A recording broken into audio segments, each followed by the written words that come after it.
the family we're overrun.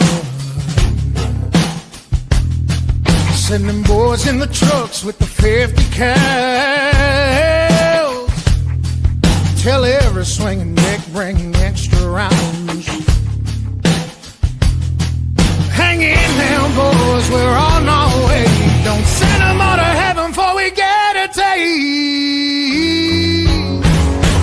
Whoa, cry havoc, let's slit the doors of war. What you gonna do? And happy Sunday. Welcome to the Double S Podcast. It's me, Gene, again, coming to you on the Heroes Media Group Network. How the heck is everybody doing? Hey, before we get going too much further, if I'm not responding to you, it's because this is a recorded episode. Please still leave your comments there. We will check them when we get back in town and we get back on the right side. We'll get back to these comments here and follow up with you if you got any questions. We're going to leave you all kinds of cool stuff here with our guest as far as information where you can get more information on the Working Man's Trail. This is a new kayak series that got fired up by a couple dudes that I respect the hell out of and love these guys out there. And so we needed to get these guys on and talk about this. This is a deal that, man, it makes it easy if you've been wanting to get into some tournament fishing. This is a great way to fish against some really good talent and do it at your pace, dude. This is a big deal. This is an awesome thing that these guys got going. Plus, I'll tell you this. I've chased fish around this country from a bass boat and a kayak, and I can tell you the number one thing you want to know if you're going to get into any kayak fishing, any type of tournament fishing, you need to know who's running the damn thing, all right? You know the Double S, man. We don't pull punches. You got to know who's running it. It's one of the reasons I stood behind the All-American Kayak Series, still do to this date, because I know Joshua Booth, I know what he does there, and I know the people that fish that series. I trust them. That's what you got with this. The guys running this thing here, man, you can trust them. You know you're in good hands, and they're going to make sure that you got the best field available, competitive nature, so on and so forth, and you've got integrity and honor behind that. So good deal.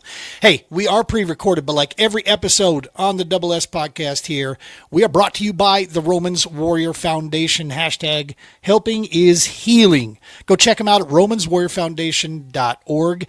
Right now is a big time too. Got to tell you, we're getting ready in about 2 weeks. We're going to be in Idaho with the Global War on Terror's Wall of Remembrance. We're going to be up at an air show up there. The main tow rig has got some issues. Now we're going to figure it out one way or another. That wall will make it to Idaho. We give you that word for sure. But right now, the Romans Warrior Foundation could use your help a little bit. That tow rig needs some work. It's a 1-ton dually that's got to pull that trailer from Alabama to Idaho, and she needs a little bit of work. So if you know of an organization out there that would like to help out, get a hold of the romanswarriorfoundation.org. Check them out and reach out there and see if, like I said, if there's something you can do to help them out a little bit, that would be amazing. And anything we can do there. Brian right now is working very vigorously with a local dealership to see if they can help us out a little bit and just try to get this thing on the ground and make life a little bit easier. Also, as I just got done saying, Global War on Terror's Wall of Remembrance, you'll find all the information you need to know about the only traveling mobile monument that's dedicated to the entire GWOT era. Now, I've heard rumor that there's another one coming, which I'm absolutely pleased about. We need more of this. We need to talk more about this. Our generation, this is our Vietnam right here, okay? We're talking 1982, 83, all the way to present day.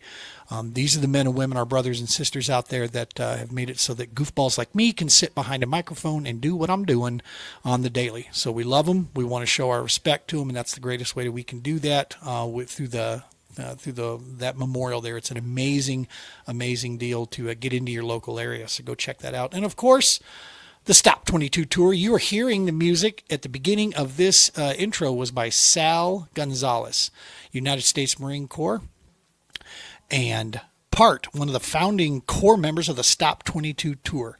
These are veteran singer-songwriters, man, making music by veterans for veterans. You want to get a chance. Stephen Cochran, of course, right at the heart of that helped start that whole thing. Sal Gonzalez, Jonathan Wells, Chris Turner, Scotty Frazier. These guys, they're all different types of music to fill your taste, man. So go check them out. Support anything you can with those guys there. And of course, there's us, True Patriot Outfitters. Get people outdoors, man. We're not making any big claims here. What we do is we try to create, improve quality of life, get people outdoors, give them that connection, that bonding, that camaraderie again, and let the outdoors do its magic. And we do it out of our new canoe kayaks. And of course, Adam Bird and all of the great podcasts that are on the Heroes Media Group. Whew, that's quite a bit. Hey, check out also on Sundays at 6 p.m. Central, We the People, the Patriot Pride Project. Check out those guys. Check out Paws and Andrea. It's a great show that they have. They always got musical guests on there, veteran. They've got the only radio station dedicated to just flat out only veteran singer artist. That's playing up there, and I think it's the WEP3. They'll let you know. But check those guys out. They air like I said at 6 p.m. Central, right? So a few hours before us. You want to be cool? Get out to the TPO website, get you a hat, get you a T-shirt, TPO merch. TruePatriotOutfitters.org/store-2. Good Lord, these banners are getting longer and longer. And hey, smash a subscribe for us. That would be real helpful. If you just want to do True Patriot Outfitters, here's a spoiler alert. That's fine too. Just subscribe there because I'm going to keep broadcasting this on the TPO channel on YouTube. We may just shut this other extra channel down, but for right now we'll keep it out there. Double S Podcast on YouTube. That's be a big help. All right, so bills are paid. We got some cool stuff. Like I said, we're going to be in Idaho, man. Romans Warrior Foundation. Can't wait. I get to take a little bit of personal time for the first time in a hot minute. And go spend a weekend with my beautiful, beautiful, smart, amazing, needing a statue, patient wife that supports all the stuff that I do out there. She has a birthday coming up Friday, so we're going over to Palisade. We're going to pick some peaches. That's a lot of peas. We're going to go pick some Palisade peaches on the western slope, and it's supposed to be like 152 degrees over there. And don't give me this mess. It's dry heat, man. Yeah, so's an oven. It's hot. It's going to be real hot. So, yeah, we're going to spend a little time, and then when we come back, we'll get fired up, ready to go, and we're heading off to Idaho. All right, that's it. We paid the bills. We got everything done. We got a little down range, possibly more than likely to probably be a shots fired segment coming up at the end of this. So stick with us. We got a few headlines we're going to go over. But in the meantime, let's bring in two dudes that I know. I've fished against these guys. They've taken my money many times. I'm sure I at least bought at least one rod and reel that they use currently today is probably from my entry fees. Let's bring in, we have Brother Mike, United States Marine Corps. Boom. What's happening, Mike? How you doing, buddy? Hey, what's going on, Gene? Thanks so much for having me on today. Hell yeah, man. Hell yeah. And we have Brother Stacy Jordan in here out of Missouri. My home away from home. We're so happy to be here with you, buddy. Awesome, man. We appreciate you guys carving out some time here, doing a little recorded episode. Folks, again, if you're trying to comment to us and we're not responding, it's not because we don't like you. It's because we're recorded. But leave your comments here. We'll be following up. We'll check that stuff out. All right. So the working man's trail, dude. Let's jump right to it. And actually, before we do that, I even, see? I don't know what the hell I'm doing behind the microphone, Mike. I don't. All right. I just, yeah. How long did you serve in the Marine Corps, sir? I served 4 years. I was in the Marine Corps Reserve. I was Nice. pretty much, I was in communications. I was a grunt with a radio. So I had that Nice. Frick 77 on my back with that antenna, just trying to stay out of the way of things. Right. I went to Camp Pendleton. Unique little fact is I actually left for boot camp the night that we started bombing Somalia. I don't know if you remember that back in '92. Oh, man. When it was on air and everybody was watching the missiles go around and stuff. So, I volunteered. I wasn't doing much with my life. I tried a semester in college, and when I got back home, all my friends were at college. I wasn't doing much, and I was recruited by a gorgeous sergeant while I was delivering pizzas, and I said, "Hell, if all the women look like this in the Marine Corps, I'm gonna sign up." So, Holy bait and switch, Batman. yeah, she asked me. She caught me after a pizza delivery, and I said, "There's no way in hell I'd ever join the Marine Corps." And then whatever she did, sprinkled that magic pixie dust, and 2 days later, I was signing the dotted line. Didn't tell my parents. Came home and surprised the hell out of them. So, I bet. I spent 2 years in 29 Palms. We were learning a lot of new equipment coming out. And then I did the rest of my service at Great Lakes. Bro, that might be one of the best recruiting stories I've ever heard. That is so fantastic. Yeah. And you don't think military intelligence works? Bullshit. They know what they're doing. She was the top recruiter in our area, I'll say that. Oh, yeah. No question. No question. That's awesome stuff. Well, first and foremost, from all of us, brother, thank you so much for taking that oath and for pleasure. doing what you do, man. That's we are very damn grateful for all of you guys out there. And I just have a special place ever since Romans, and I got together. I have a special place for the Corps, man. You guys, it's just there's something about and I'm going to credit the Marine Corps for this because it's in almost every Marine. There might have been one Marine that I've come across that maybe not, but I know it was still in there. He's just having a hard time getting it out. But serving, man, finding a way to give back to your community, your family, others around you. It's part of what makes a Marine to me. Every one of you guys that I come across, you're doing something out there and helping somebody or providing something for somebody. It's awesome shit, man. I love it. Awesome. I appreciate that, Gene. And a lot of people don't realize that the Marine Corps is older than the United States. Right? Yeah. It turns 250 this year. Yeah. So that's November 10th. Is that correct? I believe so. Yeah. Yeah. Good stuff. Yeah, I'm afraid what's going to happen with Brian and Mike and a few of those guys that we have inside the Roman Swear Foundation. I'm like, we got to keep you boys calm on November 10th. Right. Now those Marine Corps balls can get out of hand sometimes. That's right. Stacy, you are a man that's no stranger to the kayak and the fishing community and helping others, dude. You've reached out to me several times, and we've chatted many a times from the social media side, or the couple times we've had a chance to chat at the deals. You're always finding some way to get involved and help people around you, dog. You've got that giving spirit about you. Where'd that come from? Oh man, I guess I would have to say my mom and dad. Like they both. My dad was a drill instructor in the Army, and yeah, there we go. I grew up a military brat, so yeah. Good stuff. I would have to say between those two, they really made me focus on treating people right. No matter what situation. Try to make life better for somebody, Right. That's kind of what I live by. Good Lord, dude. We need to bottle that up and sell the hell out of it. Cause you spend 5 minutes watching headlines and people just forgot how to be decent people to each other. It's like, come on, just cause you like green and I like blue doesn't matter, dog, or you like pistachio ice cream, I think that's nasty, but I still like you, even though you got crappy ice cream taste. That's okay. Exactly. That's awesome, dude. That's awesome. So, Mike, this was your brainchild, right? The Working Man's Trail. You've been sitting on this a while, been trying to work this out, or is this something you guys come up with together? The concept of a multi-single day event is not new. That's been around on Tourney X for probably 7 or 8 years. And we used to have a trail up here that partnered with Indiana, GRBY, Gribby. If you go to Tourney X, it's the first tab on there. And they're the ones that I believe pioneered the multi-day week tournament. And for whatever reason, the chapter in Illinois fell apart, whether it was leadership or participation. So we haven't had it here for the last couple of years.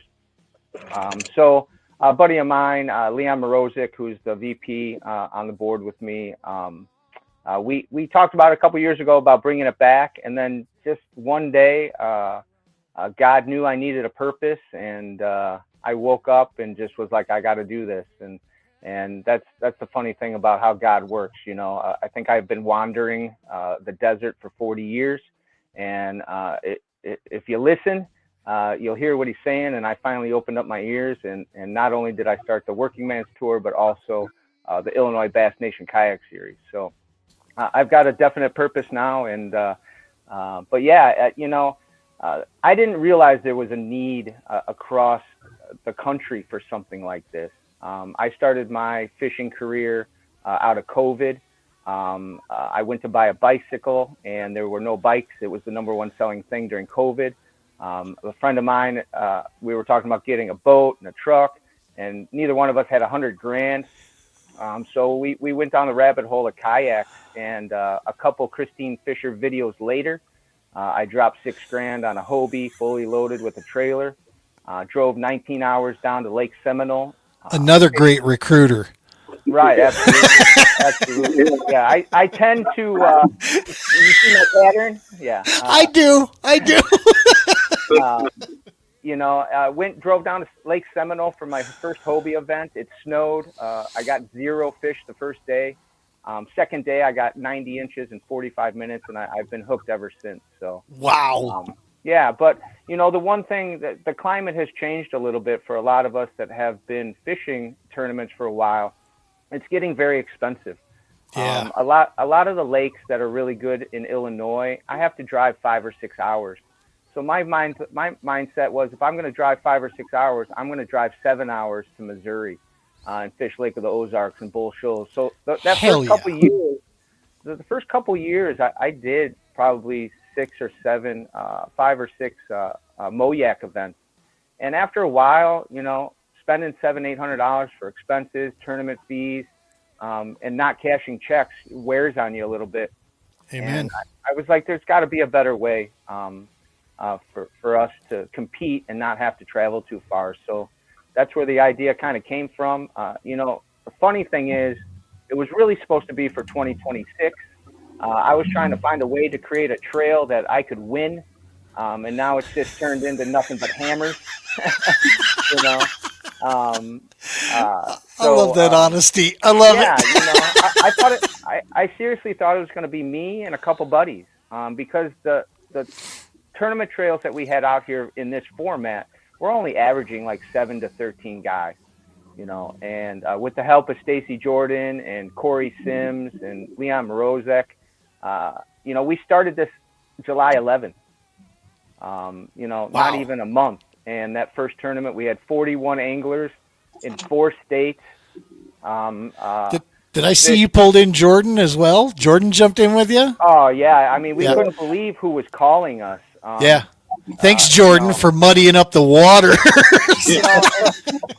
But that's great, though, because it is. Everybody. Everybody was, a little worried after that first day when he put up 94 inches. And, the one thing about competition is you can't go into a competition worried or scared.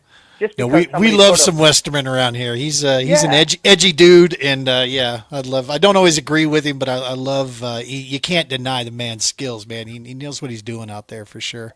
Absolutely, and I wish I coined him the Smalley Whisper a couple years ago, and that guy is he's always on him. But so that's where everything came out of. We wanted to create something for people that wanted to compete at a high level, but you didn't have to break the bank doing it.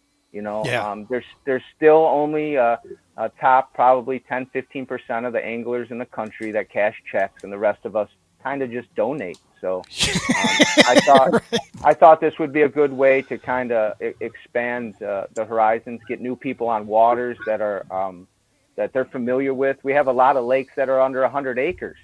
Dude, that is such a major key point. Is it doesn't matter what it is. If we can help promote getting people outdoors, take a while and set this stupid thing down and get outdoors. It's you let Mother Nature go to work, man, so this definitely does that. It gives multiple people from around, a taste of tournament fishing, and it gets them outdoors. It's brilliant stuff, man. I love it.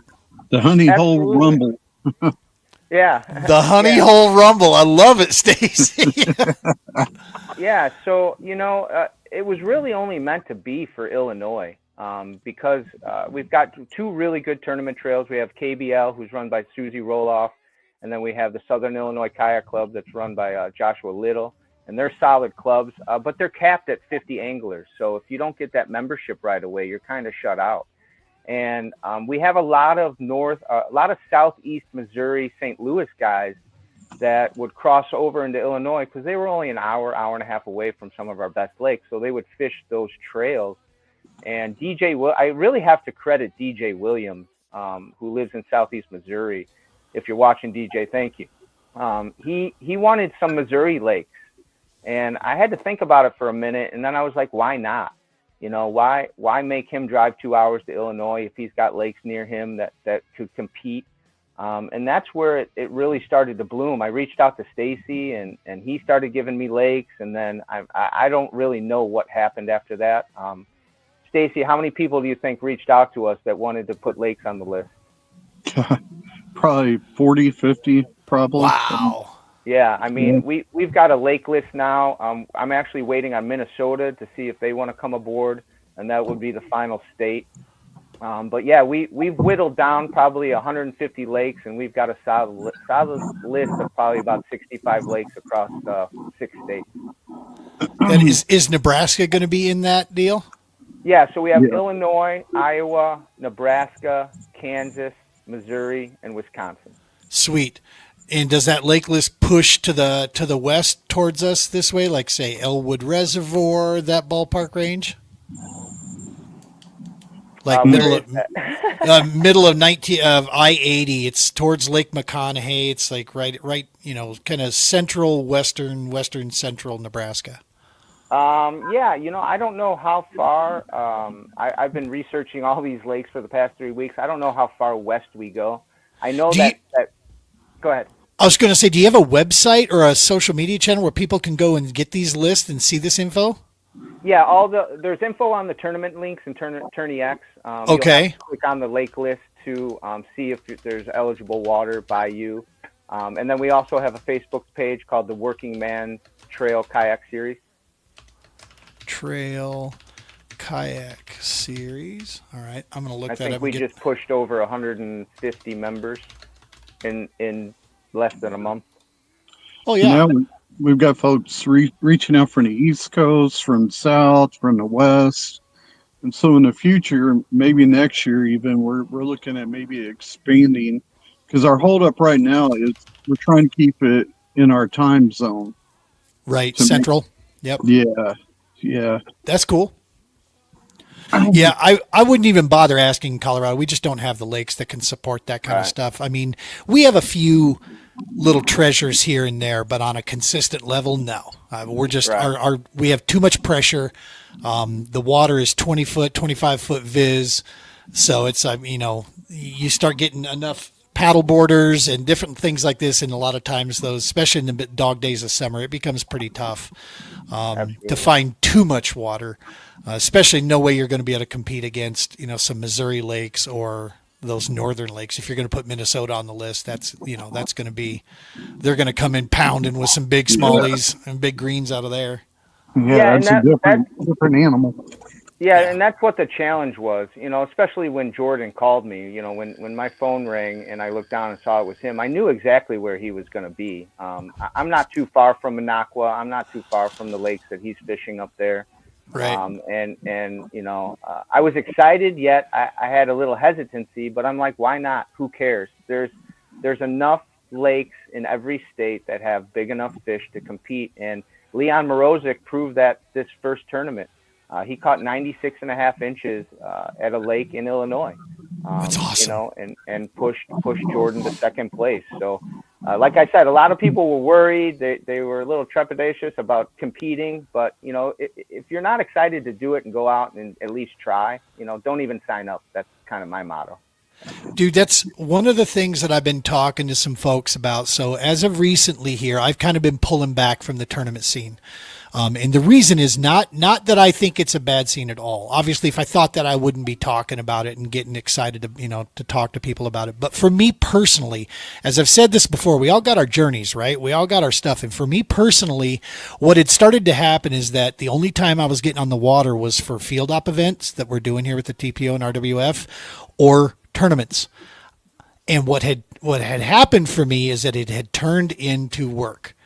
I was heading down that line. I was literally, and this was my litmus test. This is where it hit me.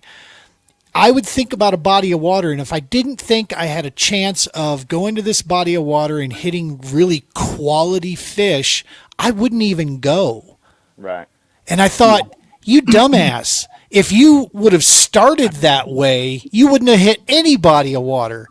And so I always tell people, dude, if you have an opportunity to go fishing on a body of water, go. I don't care what kind of fish are in the water. Go. Spend the time there. Are you going to catch a monster bag? No. But is that the purpose every time you go out? If it is, then you're missing the point, right? You know, it's like, Absolutely. hey, if I know I need to put up 100 inches, sure. You know, then I'm going to be looking for the right body of water. But if I know I don't have a shot at that, I'm still going, dude. I'm still going to get out. And so, yeah, I've had an opportunity to reconnect, get outdoors, and enjoy what it is. And lo and behold, I'm back to catching fish when I go out. I'm back to loving life again because I don't have a clock ticking in the back of my head. I'm just there, man. I don't care how I fish, what I fish. I'm just fishing. And I'm catching fish. I'm putting people on fish. We're having a great time. Stacy, the Missouri area, I always have said the first time I crossed that border, I came down from Minnesota with my bass boat to come fish Lake of the Ozarks.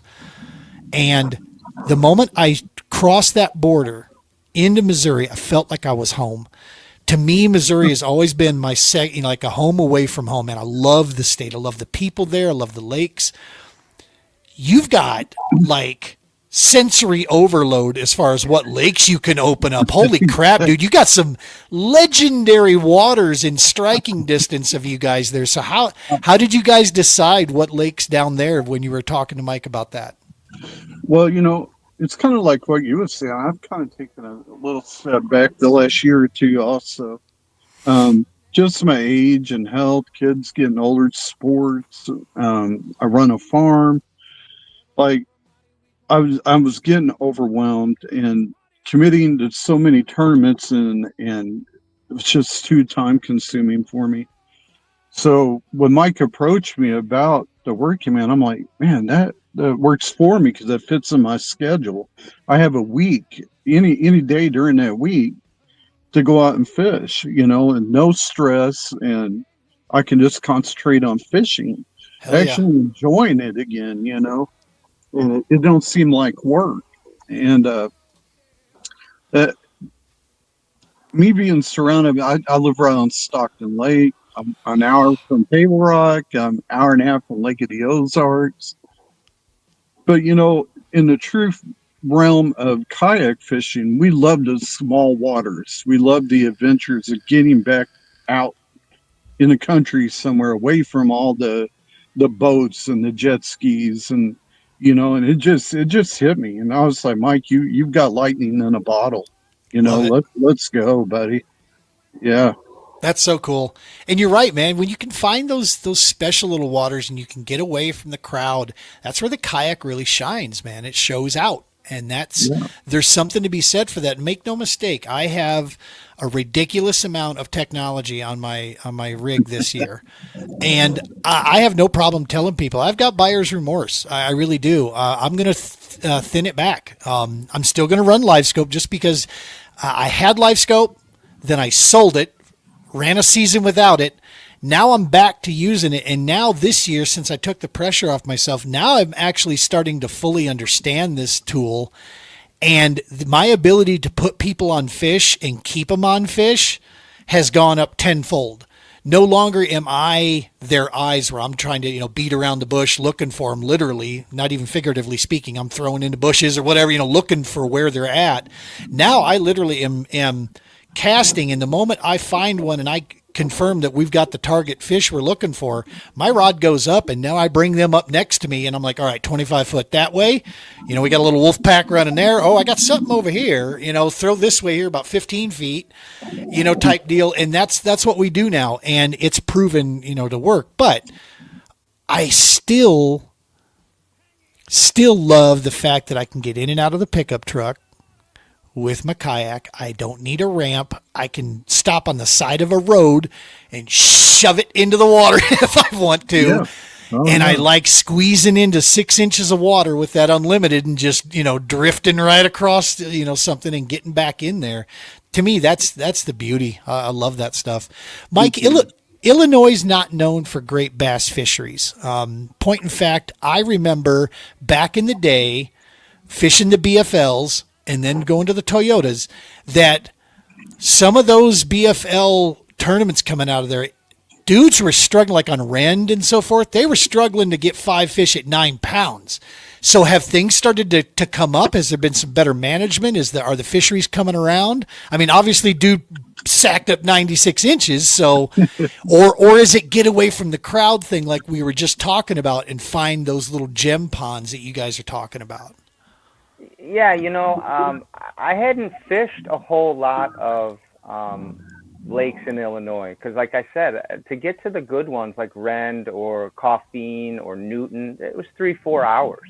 Yeah. But I'm learning now that all those lakes have always had big fish, and you got to figure them out just like any lake in the country. Me and Keaton Wilda, my secretary for the Illinois Bass Nation, he came over from the boat side, bought a kayak, and we went out and practiced. And we were fishing around a guy that was live scoping, and Keaton put up 86 inches in about 12 minutes. And we watched that guy live scope and didn't catch a thing. Oh shit! I would bet, I'm running a Hook 5 2D sonar. So I think it's just, you got to learn where they're at, their how they act, and I think there's big fish in all these lakes in Illinois. That's awesome. And I think we proved that in this first tournament. Hell yeah! I think he shocked the world. Yeah, seven of the top 10 were Illinois. That is awesome. Yeah, so I think we just put Illinois on the map, and that was one of the reasons that we started the Bass Nation tours, because we need to get some of these guys on the national scene. But to go back to your question that you asked Stacy, we're really trying to stay away from lakes that are over 3,000 acres. Copy. We want new people to get on bodies of water that they're comfortable with, where they can learn the sport, learn how to put a fish on the board, watch it jump off, all those things. That's only going, Keaton actually had one on the day of practice. I caught the first fish. I let him measure it on his board, and it was already relaxed, so he was able to just lay it on the board and take a picture. But the next one that he caught himself, the minute he let go of that lip, that thing jumped like Jordan right over the side of the boat. And he was like, wow, I've never seen that before. So we want to have bodies of water that people feel comfortable on. And what's interesting is a lot of the big sticks, I have a feeling a lot of their honey holes are on that list. So they're giving up some of their local monthly honey holes. So it's going to be interesting to see this next event where people go. I love it, dude. That's one of the things here in Colorado we deal with quite a bit, is that there's a mentality that floats around out there that when you catch fish, don't tell anybody where you catch it from, because it's just a matter of time and it'll get blown out. And it's like, I can't sit with that.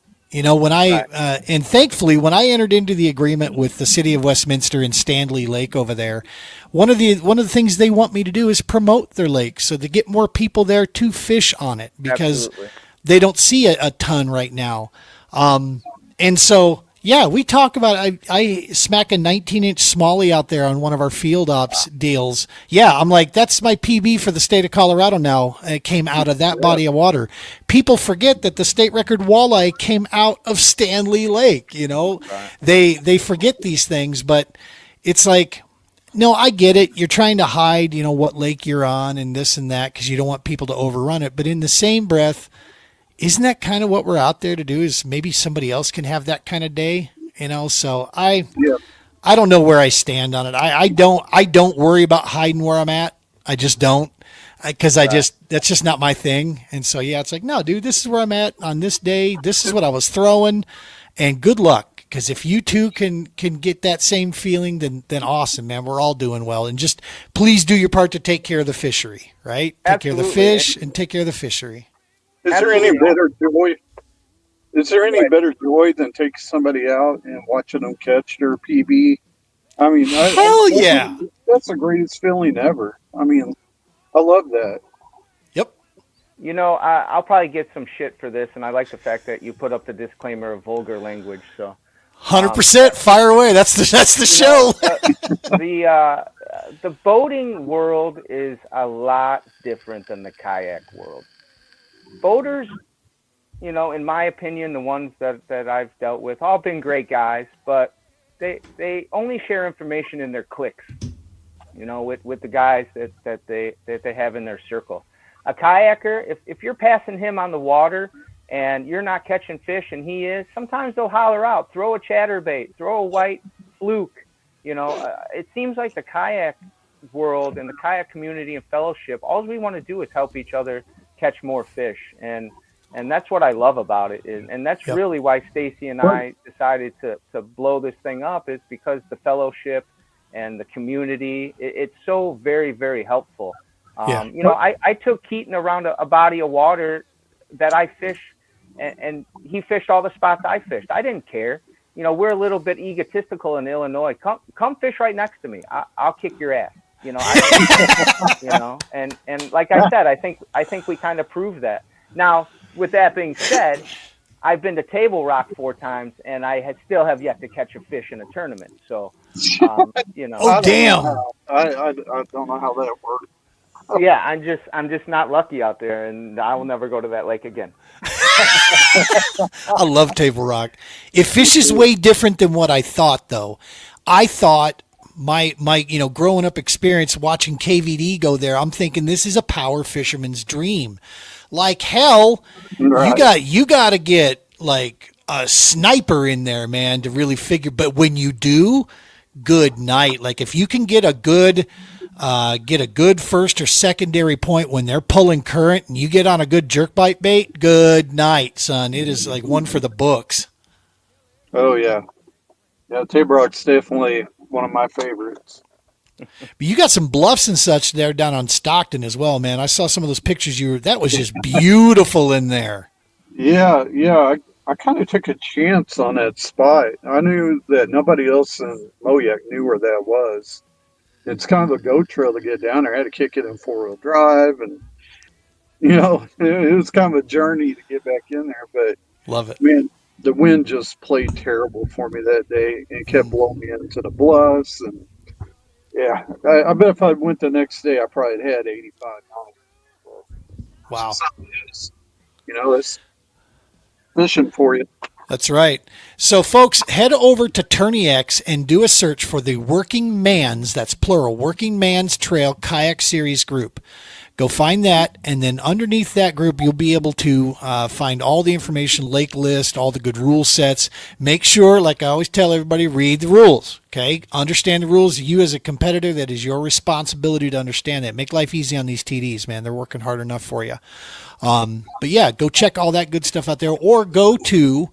right now, 150 members strong, including my ugly mug. I'm in there. Go to Facebook and do a search for the Working Man's Trail Kayak Series, like you see on the screen here, and you'll find that group. It's a public group.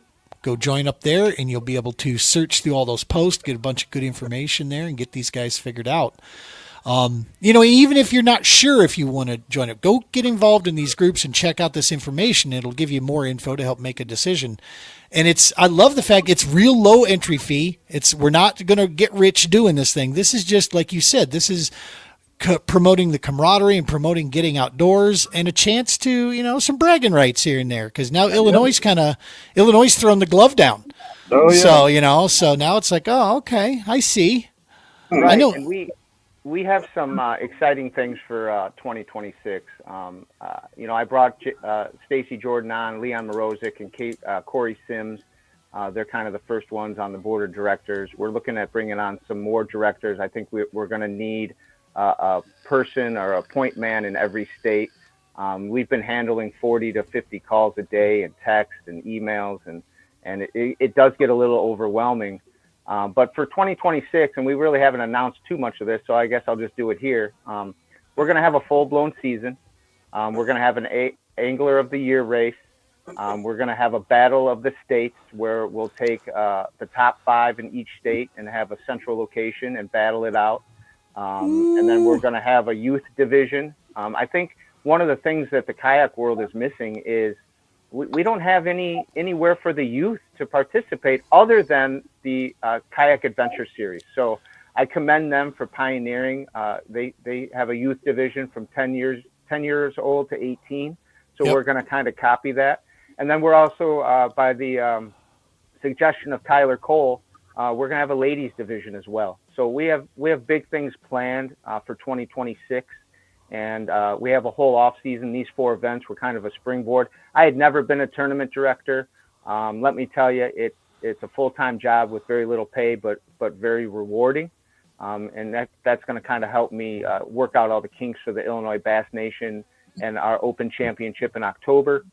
But we're going to do some exciting things. And like you said, Gene, it's all about getting new people on the water, especially the youth. If we can get them, high school teams are very popular now. They're running the elites, these kids with their live scope. So if we can get the younger generation started at a little cheaper cost than a 21-foot Skeeter with a 250 on the back, I think it's going to be even more rewarding for everybody that's involved in this tour. Dude, the one of the deals that we saw, Bass was looking at creating a college kayak series. That's something there. I don't know how much further along they are now, but I remember a while back seeing that, and I thought, are you kidding me? Absolutely. Talk about a way if you had college teams being able to compete at that, and then the natural progression there is move to the high school. Yeah. Half of the problem that all of the high school teams face out here is, number one, finding boats. Right, 100%. you got to find a captain there. You start getting involved with local, Eco Fishing Shop and some of these other local, kayak dealerships around these states. Man, that's a great way in to get kids, and I guarantee you're going to find anglers out there that were like, hey man, I'll donate. I've got an extra kayak sitting in the garage, and I'll donate the usage of it. You're talking liability insurance is the hardest thing you got to come up with there, right?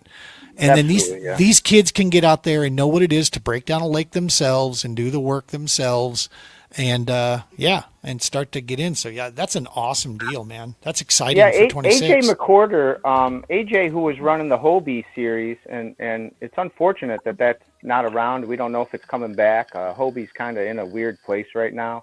But their last season or two, they did have a college a series. Very cool. And that was really cool. But it's all about the guys that are 40 years younger than us. It's not really about us anymore. It's about getting that kid on the water that wants to fish. And I guarantee you get a kid on a Hobie and put him out on the water at a tournament where he can compete. He's going to fall in love with it. There's no two bits about it. I love it. Yeah, good stuff, dude. You guys, this is awesome stuff. We got people that can get a chance to get out there, and so just to reiterate, it's a week-long tournament, right? And you get to choose whatever day you want to go out and fish on. Is that right, Stacy? Yep. Yes. Yep. Yep. And the approved list of lakes in your area. It's a lot of gamemanship too, because do you want to get on that lake early before another one of the guys? Do you want to hurry and get signed up so you can pick your day first? You got to take into account the weather, look at the forecast. Like, it's a lot of gamemanship in it. I like it. I like that. Add some layers to it. And what are the states right now, Mike, that we're running? Just to piggyback on what Stacy just said about strategy is, and I get this question a lot. People have been questioning it. We cap the daily anglers at 18. There's only 18 allowed every day. One reason being is we have some lakes on there that are 95 acres. Will 18 people show up at once? Probably not. But we want to create that excitement. So we cap each day at 18. So it does take some strategy. You're allowed to move your day before the tournament starts. Now, is that 18 per lake or just 18 per? Just 18 per day across the 6 states. So. Oh, wow. You need to get on there, and you need to pick your day, and you need to really. It's not just signing up and going and fishing. There's a little bit of strategy you got to put into it. I like it. Yeah. So and we might look at opening that up as we grow, but right now, it's only open to 100. What's that? 126 competitors right now. That's it. And And then the lakes are Illinois, Iowa, Missouri, Nebraska, Kansas, and Wisconsin. Very cool. Very cool. Yeah. Well, I'm going to try to see. We'll take a peek here. I'm going to get out there and look at that and see what Nebraska lakes are on there, because I love fishing in Nebraska. I love the Nebraska anglers out there. I have a lot of good friends that are out there, and it's an easy run for me, dude. It's just, within 3, 4, 5 hours, I can be on some really good water, and out of the crowds of Colorado at that point. I can be in the more welcoming small town out there. Right. We got Andy Moore and Marty Hughes that are from Nebraska that are in it. And they put some more honey holes up, Yeah, that's those two boys are some of the nicest human beings I have ever encountered in my life out there. Met them both through the All-American as well. Josh Booth and those guys. I met all you guys through the All-American. Yep. That's how we all connected. So that's so cool. And we just updated the list. This is the final lake list for 2025. We might look at scaling back some of them. Like I said, in the first tournament, we had 41 anglers in 4 states, fished 26 different lakes. We measured over 204 fish, and the total prize payout was right at $1,200. So very cool. But we just put on Okoboji. We just put on Pool 9 of the Mississippi.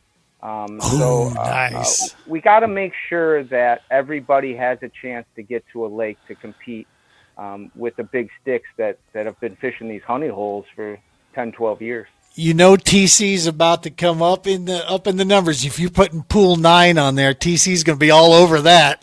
That was his suggestion. That doesn't surprise me. Yeah. I love 9. 9's a beautiful pool. It's a ton of fun down there. It's a destination on the Mississippi. I would say La Crosse and then Pool 9 and then probably Pool 13 and 14. Mississippi's a great. That's only 3.5 hours for me, so I might see him on a ramp somewhere, because that's the other cool thing. Like, you don't really know where people are fishing, but you got the lake list, so you can narrow it down. So don't be surprised if somebody shows up in event 3 or an event 4 where you never thought somebody would, because the lake list is public. So yep. So at turn, go ahead, Stacy. You can cross over states too. It don't matter. Yeah. Like if I want to go to Illinois, Nebraska, Kansas, there's no limitation. I love it. So yeah, when you go to TourneyX, look for under the club tabs, click on the club tabs, and then just type in Working Man's Trail. Leave the word "the" off of it, and then you'll find the list of we've got August 25th is the next event, September 15th, and October 6th, and those are week-long sign up, and then $40 entry fee. Love it, dude. That is so cool. Yeah, the last event's in October. The majority of the lakes in Illinois shut down for hunting, and we don't want anybody coming around the corner getting a buckshot to the face. So that a lot of our championships are in September. In October, really, there's no more fishing left, so that's why we ended it then. We're on that similar high regulation state diet out here. Pretty much a lot of our waters shut off October 1. They won't even let you on the water. It's not for hunting. I don't know if it's to save some starving Guatemalan panda or some shit. I don't know. Migratory birds. Yeah. I'm sure it's got something to do with that. We've got a certain herb that we don't want to, ruin on the water. Some shit. Right. Welcome to Colorado. Save the smelt. Exactly. Awesome stuff, gentlemen. Well, listen, I'm going to invite you to stick around here. We got a couple just little current events that we're going to bust over here. Or if you got to get going, I totally understand that. And the rules of the Double S, you're free to chime in or not chime in, but or you can point and make fun of me, tell me I'm full of shit. It doesn't matter. It's all free game here on the Double S these days. So, you guys good to hang out for a few minutes? Absolutely. Awesome. Thank you. All right, let's go ahead and fire this thing up. We're going to put this one under the shots fired category. So give us one sec here. Let's get this rolling.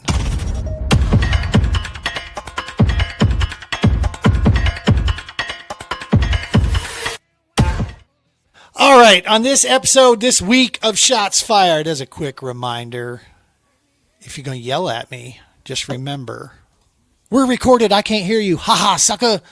All right. So on the Shots Fired segment here, First thing, probably the thing that's been dominating the news here is this whole Texas fiasco, whatever in the hell is going on down there right now.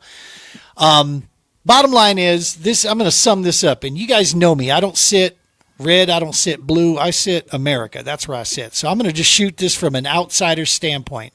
You got a gerrymandering situation, a redistricting that's about to take place. The Republicans have the power now for some reason, and so they're doing so. They're going to redistrict some areas to help kind of right some current history here, and the Dems, enough of the Dems in this group here of the Texas body decided they're going to throw a temper tantrum, and they literally left the freaking state. They just walked out. So what they're trying to do is prevent a quorum from occurring so that this redistricting doesn't occur. And dog, what the hell? Since when is I'm going home an acceptable adult behavior, dog? I just don't understand it. And here's the point where I can say this in all things are true with this. Look, is gerrymandering a problem? Sure as shit is. Mm-hmm. These people, elected officials on either side of the aisle, should not have the ability to draw the map up that favors one party over the other. And there have been people talking about this. I can remember 30 years ago, people talking about this needs to be ended. It needs to be stopped. Maybe the biggest name that was trying to push, and this was after he served, was Schwarzenegger. He went on a campaign to kill gerrymandering. And guess what? And here's the part that I'm going to say. Where were you, those of you who just got up and walked out and decided not to do your damn job as a public servant, where were you when they talked about killing it back then and preventing it from occurring? You were silent, you were gone, you weren't there. And the last time that this was done in your state, you did it to redistrict and support you. Mm-hmm. Otherwise, there's no way in hell you're going to put a Jasmine Crockett into public office. I'm sorry. Y'all are scraping the bottom of the barrel here with this human being. Yep. They were quiet, and now they're upset that it's being used against them. This is what the right is getting really good at, is using what the left creates to shove it back in their face and go, how does it feel now? Yeah. I gotta tell you, I've been a fence sitter for a lot of years. I grew up Democrat back in the 80s. First president I ever voted for was Bill Clinton. I was damn proud to do so. Then he lied to my face, really hurt my feelings when he said, I did not do that with that woman. Come to find out he did. That sucked because I watched that thing. I looked right into his eyes when he said he didn't, and then he did. And I'm like, that was an eye-opener for me going, wow, these guys all suck. There's no honor in any one of these dudes, man. Yeah. I don't care that he did it. The fact that he lied over and over about it, it's like, just own that shit if you're going to screw up. But my point is, I've been to both sides. And, you know, if you gotta... It's the whole reason it's just driving me away from the radical craziness that continues to happen on that blue side of the aisle. You just can't walk away from your job because people are doing things you don't like. Yeah. I mean, can we do that? Mike, can you do that at your job? Just go, you know what? I don't like today. See you later. Yeah. Will you have a job tomorrow? No. Exactly. Stacy, you run a farm. Dog, you know, if something goes wrong there, you can't walk away from that. I want to sometimes. Right? Well, of course we all do, right? The cool thing is, I love the fact that they actually issued warrants. There's civil issued warrants right now. Like, I want to see if that goes down. Right. Mm-hmm. Yeah. No, the positive I take from this is let's hope this gets shown through and people are seeing these true colors for more and more, because I don't care where they sit, what side they're on. If you're being a moron, they can't encourage that shit anymore. What happened to just decency? Why there's so much ugliness from the top to the bottom, man. And I mean, I see it on a local level, even here in my small town. And it's ridiculous. Like, when is the nature of just being good to people, trying Sure. to do something good. The inbiting is just so ugly. It just turns everybody off. I'll tell you something that I am seeing that's a real positive thing here, man, that I absolutely like. And I'm throwing credit where it's due. And this is the new Republican Party, not the old school, not the far right off the deep end, but the new Republican Party. You're watching on the daily, many times this new group of people are disagreeing with each other. They don't, the whole Yeah, Epstein file thing has got the party kind of divided down the line a little bit. yeah, But what's happening is they're having a disagreement. They're discussing it, and they're not telling each other that they're pieces of shit and that they're racist or Marxist or this or that. They're not going to that name calling. They're just saying, you know what? I believe that if we have a patriotic duty and da da da da da. yeah. It's civil discussion that's happening. That's what I'm seeing from that. And I like that, dog. That's I do too. attracting me as Yeah, one of those outliers. I'm like, I'll be a part of that. yeah, If you're okay with me disagreeing with you on a couple things, then yeah, we can get shit done then. yeah. You know what I I mean? want to be in the middle. I want somebody, representing me coming back toward the middle.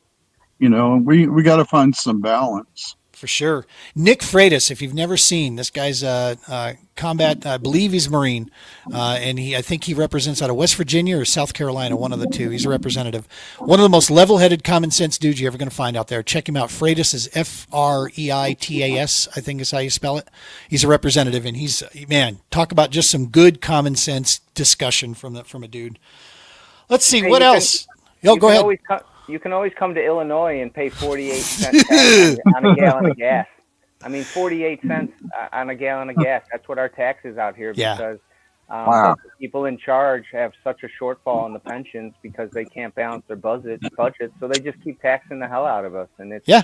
a lot of people think that the gas prices are all because of this and that. Well, peel it back and look at the taxes that are on it. 48 cents a gallon. Exactly. I mean, that's ridiculous. No, Yeah. Colorado told California, like, here, hold my beer, and started getting into. I mean, I swear to God, they tax. I'm pretty sure they're getting to that now. So yeah, no, we're right there with you, dude. I see oil prices at historic lows for like Right. the last 20 years or whatever, and yet we're still sitting around $3 and $3.10 for a gallon of gas, and I'm like, that's got to be state driven, man. Because if I get across the border to Kansas, I save 40 cents a gallon all of a sudden. I'm like, hey, what the hell? Right, exactly. See, what else is going on? Well, the Tesla thing, that was pretty interesting. I haven't looked into any of this, but Elon's cashing out, right? 29, 30 million, billion, some shit he's getting. Tesla's trying to keep him on. They do not want him to leave. So that was a great message from that company and his board of directors. He's like, that dude needs more money. But at any rate, yeah, he's got some cash going there. The Sweeney thing. This is the most ridiculous. Oh, we lost Mike. The Sweeney thing, the whole American Eagle jeans, that blew me away. That was one of the. Oh, I think we got connection problems across the board here. Did we just lose both our guys? Or are we getting shut down? Oh, man, we're getting shut down. We said the wrong things to the wrong people, and now they're shutting us off. I lost you and Stacy both, Mike. Yeah, my battery is about dead. Oh, okay. And Stacy, what are the chances both of you? See, I thought I was getting hacked. No, I thought the DNC was like, shut this sucker off. I got about 3% right now on my battery. Gotcha, man. No, I was just talking about the whole American Eagle thing, people making a big deal of that. I don't even pay attention to that, dude. That's the best way that we grew up in that time, Mike, where it was, you know how you deal with morons? You just don't pay attention to them, right? Don't feed them. Just don't feed the machine. Absolutely. It's a denim commercial. Get over yourself. It's Yeah, like, one of the greatest things that happened to me about 3 months ago is my TV went out, and I never bought another one. And I haven't watched TV in 3 months, and I haven't been happier. I love it. I can't watch it anymore. The rhetoric is just ridiculous. You don't know what's AI. You don't know what's true. And you're putting a lot of faith and trust in people you elected, and Yeah. all we can do is have faith in God and walk your path and hope everything works out. And get outdoors, right, man? I mean, Get that's the outdoors, thing. get on that water and compete. Spend more time with close friends that also love the outdoors, and things get good. More time around the campfire. I love it. I'm going to let you go, brother, here, and that way you can save your battery, dude. Thank you so much. Working Man's Trail. Folks, check them out. Go give them a follow there. Thanks, Mike. We'll be talking to you soon, man. 100%. I appreciate it, Gene. God bless, and you have a blessed day, sir. You as well, brother. Take care. Thank you. All right, folks. Here, one last article that we're going to talk on, we're going to kick over here, is this whole ICE thing that you see going around. I'm going to speak just to one piece here. This is the shots fired. One piece that I want to remind some folks about. Hey, if you don't like policy, you have your right. This is the country that men and women have died for your right to be able to voice your dissent or your displeasure with certain things, okay? But that also comes with a certain gauge of responsibility as a citizen of this United States of America, and that is the fact that we still have to be law-abiding, okay? You have freedoms. All of these freedoms have been paid for by people far bigger than us and their families. It's at the very heart of why we have the True Patriot Outfitters. It's at the very heart of why we pay homage to all of the branch, the services, and the families, and our local heroes, our first responders. So when you're wanting to speak your displeasure or this or that, at least for the love of God, do so with your own unique thought. Okay, stop being a parrot. Stop following in line like a lemming out there and being a complete idiot. Because unfortunately, when people are out there that you're trying to get attention, right? You're trying to bring attention to a cause. You want others to join in with you to raise the voice, right? Raise this up. Well, here's a tip. If you have absolutely no basis or no very unique thought of any kind involved in it, then there's a lot of us that absolutely throw your idea in the trash can where it belongs. And this is what I'm saying. Getting pissed off and trying to interfere with ICE agents. Do you think that the ICE agents are the ones that created the policy? You dope, you morons. Do you think the cops are the ones making the laws that you hate? I saw some idiot the other day talking about park rangers here in Colorado, talking about giving the park rangers crap for enforcing a rule about keeping dogs out of this body of water. At least you're not ruffling. Hey, dumbass, the rangers don't make the policy. The ICE agents don't make the policy. The police officers don't make the policy. But it is all of their jobs. They are paid, and they took an oath to do is enforce those laws. That's their job. You getting mad at them or interfering with them doing their job is the equivalent to getting pissed off at your dentist for working on your teeth when you think that dentist should be working on your fingers. You see what I'm getting at here? Getting pissed off at ICE agents, getting pissed off at the people that are tasked to do these jobs that, quite frankly, you don't have the minerals to handle, and you should be damn thankful that those folks do. That's my point to this, is that if you're going to get upset or you're going to have these causes, for the love of God, try to put a little bit of common sense and thought behind the whole thing if you truly do want to. Or if you're just trying to change your Facebook profile and make it seem like I stand with such and such, whatever. Again, if you're truly out there to do something, you want to use your rights as an American citizen, then do so as a law-abiding citizen and do so with a little bit of unique thought to it. That's it. Shots fired. All right, folks. Hey, thank you for tuning in to this recorded episode here. If you got your thoughts, throw them in the comments here. We'd appreciate it. Any backlash on that, just remember we are pre-recorded. These opinions that you heard expressed here today are that of Gene and Gene only. Has nothing to do with the TPO Romans Heroes Media Group or any organization that I'm associated with whatsoever. Just my personal opinions on the whole Shots Fired segment. We appreciate you guys. Make sure to smash that subscribe button. That's a big deal for us. That'll help keep us rolling on down the road. We should be back live on the 17th, and then we'll have another recorded episode after that because we're going to be heading to Idaho after that. But yeah, definitely tune in. next week here. We should have another show lined up for you there. And check out Heroes Media Group and all the great podcasts out there. As usual, folks, tight lines. Be good to each other. Be safe.